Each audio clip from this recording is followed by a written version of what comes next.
And of course, it started to rain. After over an hour where it was just nice and sunny, we had nothing but rain. It was, as they say, a good day to be a duck. Hi guys, I am Chris Akusa and I'm bringing yet another review of Community Day, which this time it is Slowpoke. Being part of the original 150, I have a slight advantage here that I know what I'm talking about. Some of the newer gens are a bit lost on me, but this one is old as the hills, like myself, so I know quite a bit about it. Sorry the video is late, but adulting is hard. Like Sunday straight after Slowpoke Day was Mother's Day, so I'm not going to be doing any video stuff on Mother's Day. And as for the rest of the week, it's been busy at work, so I just haven't been in that mindset to really make anything. But like I said, adulting is hard. As for Slowpoke Day, was the Community Day worth it? And that's the big question. Is Community Day worth it? In this case, yes it was. But not so much because it was Slowpoke. It was more to do with the bonuses that were given on the day. You were given triple XP, you were given double candies, you were given double the chance of getting an XL candy. It was actually like all the community days we've had so far wrapped up in one. So it was actually pretty decent. And it wasn't just one version of Slowpoke, it was both versions. Both the Kanto and the Galarian version of Slowpoke. And they were pretty equal. I think last year they did Zigzagoon as a community day, but it was just the Galarian form. And very rarely did you find the regular brown form. I think this time around they kind of dealt with that and gave you both. I wish they'd kind of done that last year. It was better. It would have been better to get a bit of a variety, because I mean, with both versions of Slowpoke out there, you had by the end of your day the chance to nail 6 different varieties of shiny for a start, which is pretty impressive.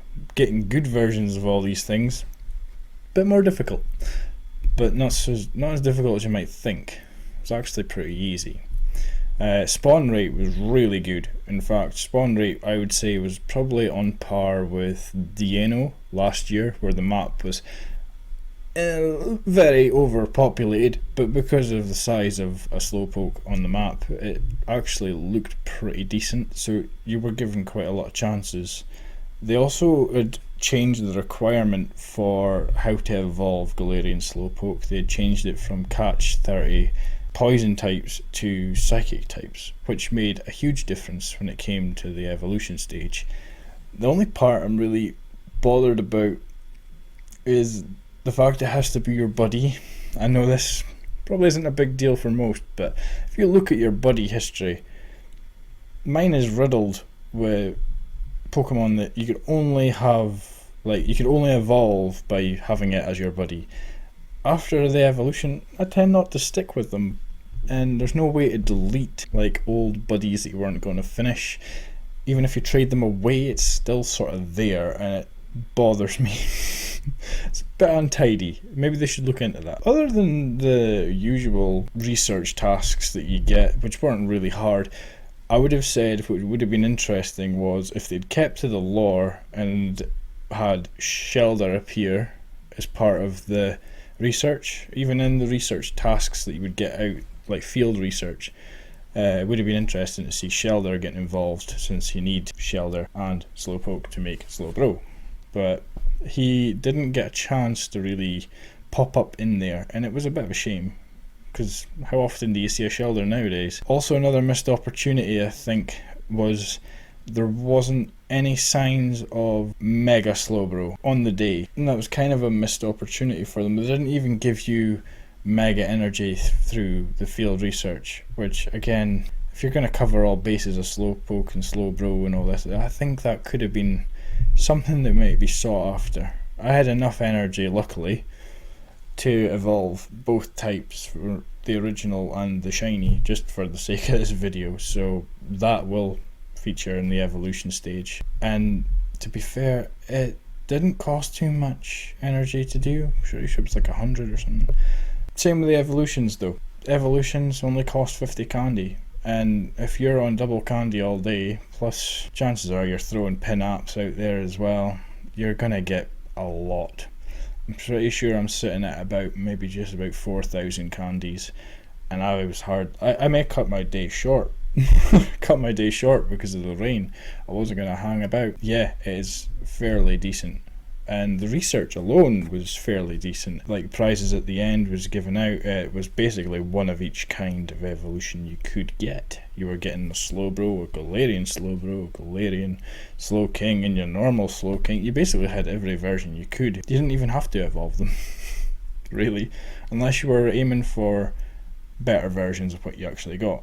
I know I found a hundo of the Kanto version, which I was really happy about, so he is now my Slowbro, but I never really got too good with the Galarian one until later in the day. If you're looking for proper 3 stars, research is probably the best way to go, or as probably most would do, is just sit and trade and trade and trade at the end of your day with a friend or a partner. Speaking of partners, unfortunately Gemma ended up working again, so it looks like an easy win on the old scoreboard. But all joking aside, these easy wins when she's not really taking part, or taking part for half a day, I have been fair, and I did kind of pay for the takeaway the next time around.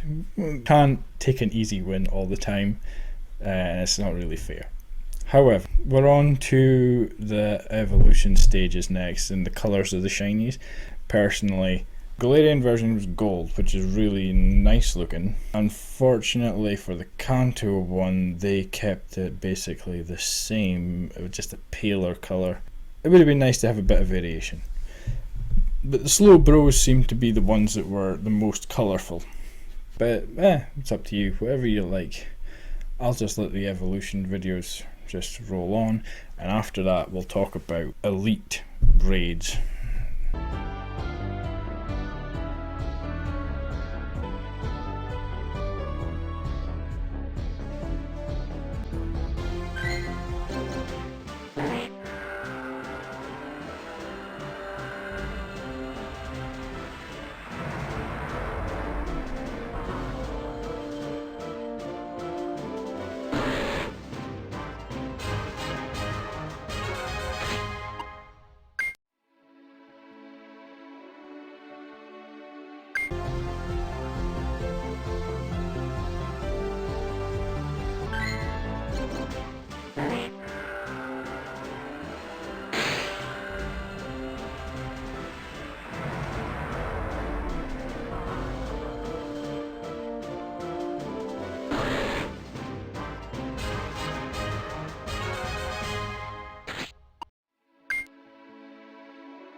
Elite raids. Now, the only thing I can say about elite raids, Niantic, get your crap together, because this is beyond belief.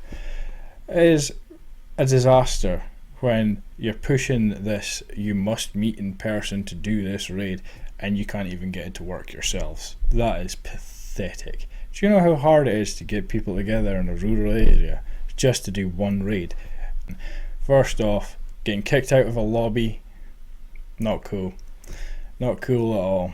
When your lobby actually works, as we found out through the Hoenn tour, most of the lobby features don't work. You can't see who you're raiding with, which is shocking. They still haven't included a lock-in feature either, just to set it off sooner. I mean, come on, it's not something you've never done in your other games. The 30-minute time limit is a pain in the backside. You're looking at a raid that could potentially take between 5 to 8 minutes depending on how many players you have. Luckily for us, Regidrago was actually pretty easy. You could probably beat him with 4 players if you were in the level 40 region and you had some good mods. I would say Regidrago, when he hits, is going to be identical CP wise and probably the same kind of fight. But again, you're given roughly 10 minutes to get between places.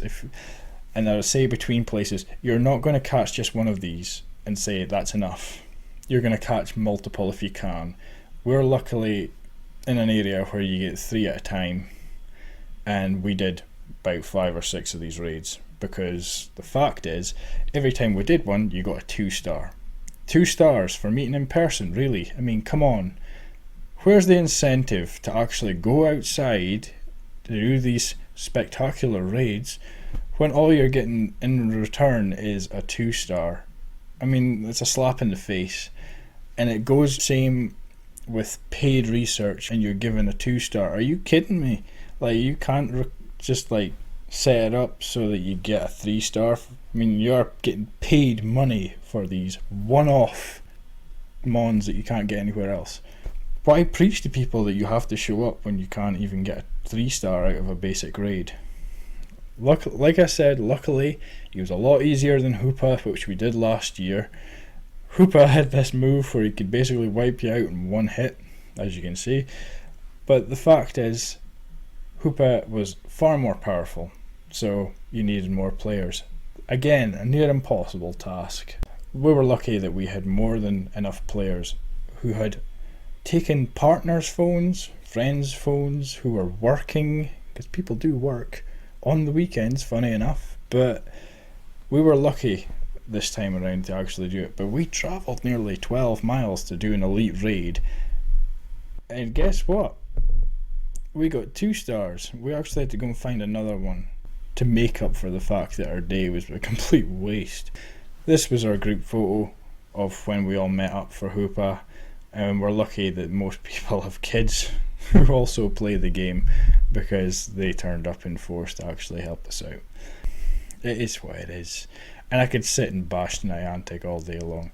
They have sat and said in their Twitter that they apologise for the problems and they'll make it up to you. I wouldn't expect anything more than a box for free that's probably got a poffin, an egg incubator in it, something like that. It's got to be nothing amazing. So I wouldn't hold on to any real hope that you're going to get something really good.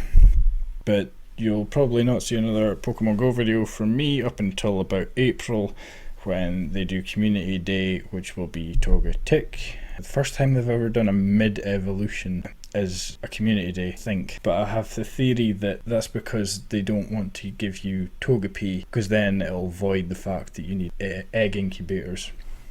Just saying, might be a thing. There won't be any money made from egg incubators if you're trying to get Togepi and they just give it to you in Community Day.